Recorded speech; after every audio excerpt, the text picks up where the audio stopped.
Open si Paul Lee, pero hindi niya pinasa. Yan ang madalas na komento ng ilan ngayon, pagkatapos ng laban ng Magnolia at Meralco, kung saan natalo ang Magnolia, at ang tumira ng supposedly winning shot, ay si Lastimosa kung saan ang kanilang fans ay nakita ang chance na open si Paul Lee, kung kaya't marami ang nag-question sa at hindi daw pinasa. Nawala man ang 18 puntos nilang kalamangan ng Meralco, pero ang panalo ay hinding-hindi isusuko sa kalaban. Patuloy pa rin ang pag-arangkade ng Bolts, na ngayon ay nasungkit ang ikatlong sunod na panalo, pagkatapos nilang biktimahin ang Magnolia Hotshots at bigyan ng Donges ang kanilang malinis na kartada. Nagmistulang veterano sa laban ang sophomore na si CJ Cancino. Naghatid siya ng matinding impact sa loob ng court, mapa-opensa at depensa ay naasahan siya ng kanyang koponan.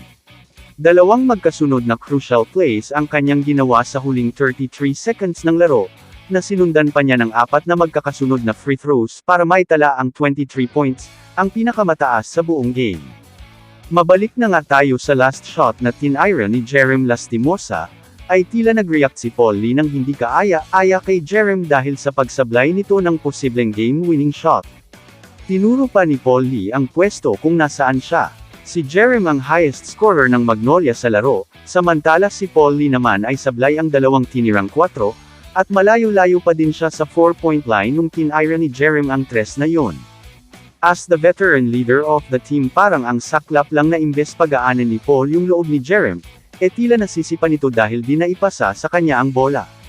For sure naman hit of the moment lang nakita ng mga fans sa broadcast, at sa dugout ay panigurado nagkausap na ulit ang dalawa ng maayos. Pero for me, good shot naman yun. Trust yourself talaga lalo kung good shooting night ka naman. Mabibilib ka din dahil buo ang loob ng bata tumira, at saka sa Adamson naman ilang beses na din siya tumira ng mga possible game winner. Kung meron talaga nag-benefit sa new system ng Magnolia, ay si Jerem Lastimosa na yon. May pinakamalaking pakinabang sa Princeton offense. Kung panoodin at pagmasodan nyo ang game ni Jerome ngayon, simpleng-simple lang at pero super effective talaga at nakita natin yan sa dalawang game nila.